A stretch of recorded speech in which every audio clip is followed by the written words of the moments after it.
মানুহৰ ভাৱধাৰা চাওক, মানুহৰ চিন্তা চৰ্চা চাওক। বাঘ এটা হিংস্ৰ প্ৰাণী, সুবিধা পালেই মানুহক হত্যা কৰিব বা খাই দিব। কিন্তু কুকুৰ হৈছে প্ৰভুভক্ত, সকলোৱে জানে। আৰু ইয়াতে মই মানুহৰ কথা কৈছো, কিন্তু কিছু সংখ্যক মানুহৰ কথাহে কৈছো, সকলোকে সাঙুৰা নাই। কাৰণ মানুহ বুলি ক'লে সকলোকে সাঙুৰা যায়। সেইকাৰণে মই কিছু সংখ্যক শব্দটো লগাই দিছো, যাতে ময়ো বিপদত নপৰো। কাৰণ আজিকালি প্ৰতিটো কথা কওঁতে অলপ সাৱধানতা অৱলম্বন কৰিব লাগে।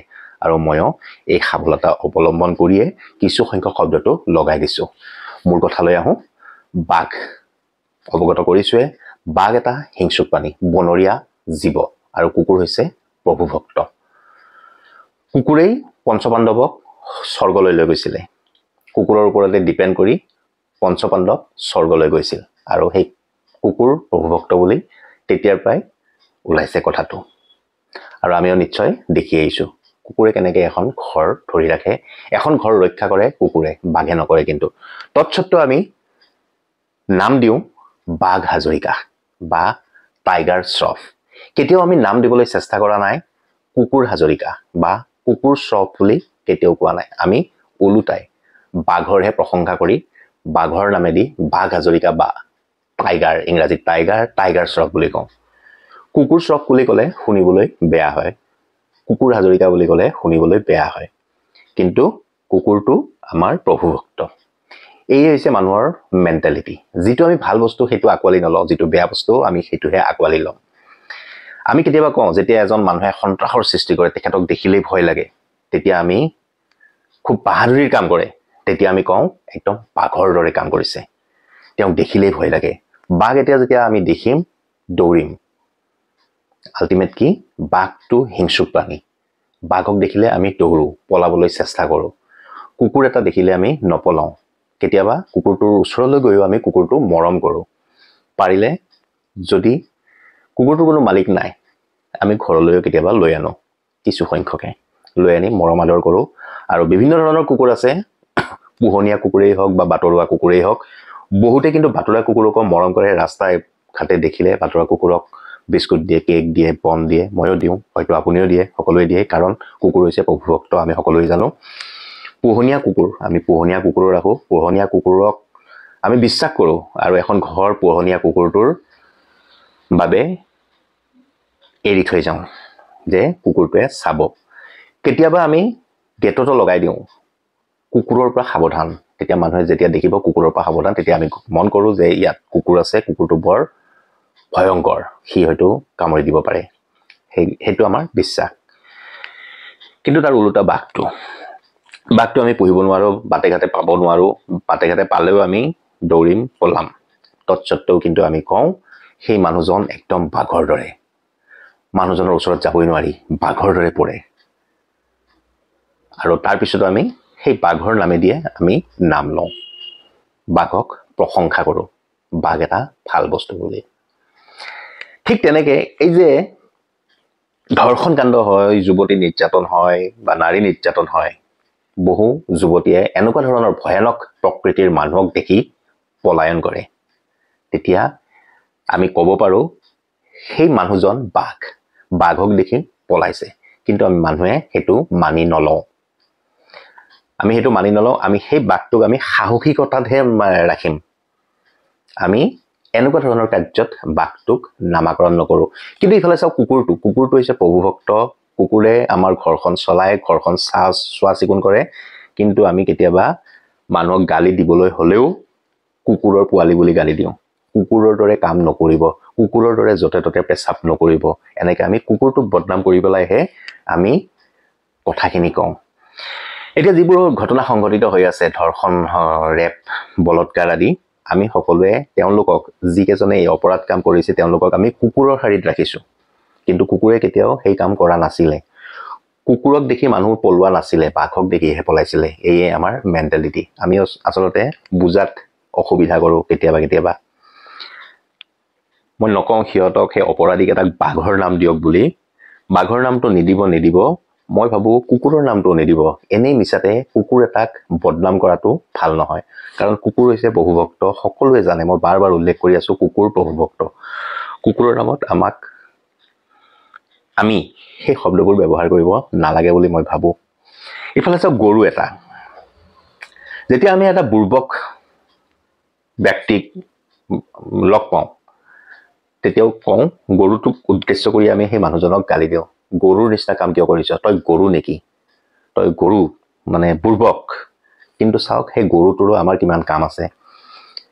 গাই এজনীৰ পৰা আমি গাখীৰ পাওঁ, সেই গাখীৰ আমি পূজাটো লগাওঁ, নিজৰ স্বাস্থ্য সবল কৰোঁ। গাখীৰখিনি পুষ্টিকৰ খাদ্য, গাখীৰেদি আমি বাটাৰো বনাব পাৰোঁ, গাখীৰেদি আমি দৈ বনাওঁ, ক্ৰীম বনাওঁ, গাখীৰেদি আমি বহু পনীৰ বনাওঁ, বহু কিবা কিবি কৰিব পাৰোঁ।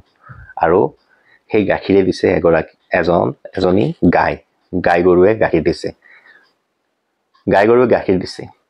আৰু যিবোৰ খেতি কৰিছে, খেতি পথাৰত গৰু নহ'লে খেতি কৰিব নোৱাৰি। আমাৰ গোটেই সমাজখনৰ যি আমি খাদ্য খাইছোঁ, চাউল খাইছোঁ, খেতি কৰি যিখিনি আমি সামগ্ৰী প্ৰস্তুত কৰি ওলাওঁ, সেই গোটেইখিনিৰ পিছত গৰু এটাই বহুখিনি কাম কৰে। গৰু নোহোৱাকৈ আমি খেতি পথাৰতো হাল চলাব নোৱাৰোঁ।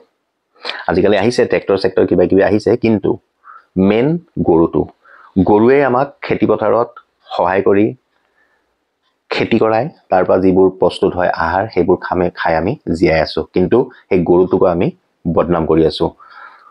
মানুহক আমি কওঁ, বুৰ্বক মানুহক কওঁ যে গৰুৰ দৰে কাম নকৰিবি, তই এটা গৰু নেকি। গতিকে আমাৰ মেণ্টেলিটিবোৰ, আমাৰ চিন্তা চৰ্চাবোৰ, ধ্যান ধাৰণাবোৰ অলপ সলনি কৰিব লাগে। দ্বিতীয় এটা প্ৰসংগতে আহোঁ, এইটো অন্য প্ৰসংগ। সিদিনা অখিল গগৈৰ ঘৰত মিটাৰ লগাইছে। এতিয়া চৰ্চা হৈ আছে স্মাৰ্ট মিটাৰ, ডিজিটেল মিটাৰ। আগতে আছিল মেনুৱেল মিটাৰ। মেনুৱেল মিটাৰটো আছিল কি, এটা এনেকৈ ঘূৰি থাকে। তাৰপিছত আহিল স্মাৰ্ট, তাৰপিছত আহিল ডিজিটেল, এতিয়া আহিল স্মাৰ্ট মিটাৰ, যিটো আমি চাৰ্জ কৰিব লাগে।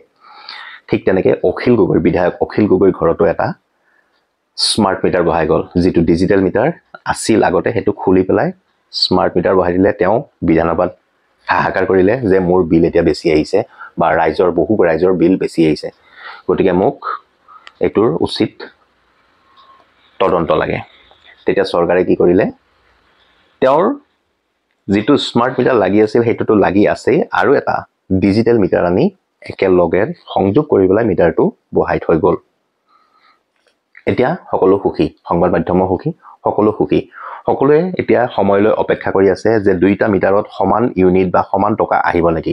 কিন্তু তাতে এটা কথা আছে, অখিল গগৈৰ ঘৰত মিটাৰটো লগাই দিলে সঁচা কথা, কিন্তু যিটো মিটাৰ লগাই দিলে সেই মিটাৰটো পূৰ্বৰ ডিজিটেল মিটাৰ আছিল নেকি। মই জনাত সেইটো পূৰ্বৰ ডিজিটেল মিটাৰ নাছিলে, সেইটো এটা নতুন মিটাৰ আনি পেলাই তেওঁক আৰু বহাই দিছে। কাৰিকৰী দিশত হয়তো এনেকুৱাও হ'ব পাৰে, সেই কাৰিকৰী দিশত সেই মিটাৰটো অলপ টেকনিকেলি কিবা বনাবও পাৰে। আজিকালি বহুত সুবিধা আছে। আৰু যিটো স্মাৰ্ট মিটাৰত পইচা উঠিব, সেই পইচাটো ডিজিটেল মিটাৰটোত একেই উঠাৰ তেনেকুৱা কিবা ডিজিটেলি কাম কৰিবও পাৰে। গতিকে আমি ফলাফল কিন্তু সুখৰ ফলাফল নাপাম। যদি উঠেও দুইটাত সমানেই পইচা উঠিব, কাৰণ এইটো এটা নতুন মিটাৰ বহাই থৈ গৈছে। আমি বিচাৰিছিলোঁ পুৰণি আগৰ যিটো মিটাৰ লাগি আছিল সেই মিটাৰটো বিচাৰিছিলোঁ, কিন্তু সেইটো হৈ নুঠিল। হয়তো বিধায়ক অখিল গগৈও মন কৰিছে যদি সেইটো সংবাদ মাধ্যমৰ পৰা লুকাই ৰাখিলে, বা তেওঁ নিজেও সেইটো অৱগত নহ'ল, কিবা এটা হ'ব পাৰে। কিন্তু মই ভাবোঁ তেনেকুৱা। যদি সঁচাই পৰীক্ষা কৰিব বিচাৰিছিলে, স্মাৰ্ট মিটাৰটোৰ লগত তেওঁৰ পূৰ্বৰ যিটো আগৰ মিটাৰ, সেই মিটাৰটোহে লগাব লাগিছিল, নতুন মিটাৰ লগাব নালাগিছিলে। এইবোৰ মানে আমাৰ জনসাধাৰণক বিভ্ৰান্ত কৰা কৌশল। অখিল গগৈয়েও হয়তো জানিব পাৰে, কিন্তু তেওঁ যিহেতু এখন আসনত আছে, শিৱসাগৰৰ বিধায়ক, তেখেতক কিবা এটা কৰিব লাগে, ৰাইজৰ পক্ষত মাত মাতিব লাগে, সেইকাৰণে এনেকৈ মাত মাতে। কিন্তু ভিতৰুৱাকৈ হয়তো তেখেতো থাকিব পাৰে মিল, তেখেতো জানে নিশ্চয়। মই এতিয়াও কৈ আছোঁ, যদি আগৰ পূৰ্বৰ মিটাৰটো তাতে বহালে হয়, হয়তো আমি তাৰ প্ৰমাণটো পালোঁ হয়। কিন্তু এতিয়া একো প্ৰমাণ নাপাওঁ, কাৰণ এইটো এটা যিটো নতুনকৈ আহিল, সেইটো এটা ডিজিটেল মিটাৰ, একেবাৰে নতুন চিল পেক মিটাৰ এটা লগাই গৈছে। গতিকে আমি ধৰিব নোৱাৰিম। মেণ্টেলিটিৰ কথাই কওঁ, চিন্তা চৰ্চাই কওঁ, এইটো বেলেগে চিন্তা কৰিছে নে নাই নাজানো, কিন্তু মই চিন্তা কৰিছোঁ। সেইকাৰণে মই পূৰ্বতে উল্লেখ কৰিছিলোঁ, মানুহৰ মেণ্টেলিটি, মানুহৰ চিন্তা চৰ্চা, এইটো মোৰ চিন্তা চৰ্চা। ধন্যবাদ।